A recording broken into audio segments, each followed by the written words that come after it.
I get a lot of material. I read the Bible a lot. And I was reading, somebody going to have to back me up on this, so you're going to think I made it up for the sake of the joke.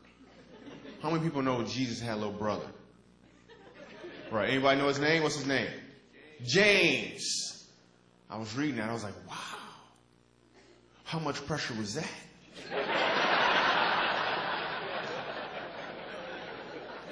Jesus, your big brother?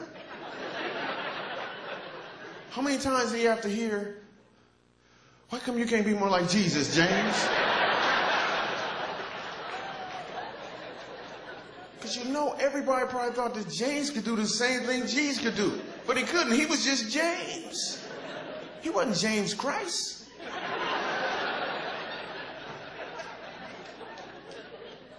Remember the wedding banquet? Right? Jesus turned water into wine. Right? It was delicious. Everybody was amazed by it. Right? But this is a little side note. What you might not know is what they used, right?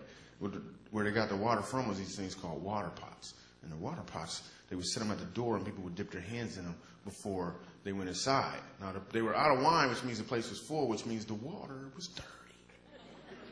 So he took some dirty water, made it clean and acceptable, and it was the best at the banquet, which is exactly what he does for us. But I'm thinking about James. What about the next banquet? Jesus probably wasn't there, right? They started running out of wine. I bet everybody looked at James. Hey, man, your brother was here last time we ran out of wine, huh? You just gonna stand there with your sandals on? You're not gonna make no wine?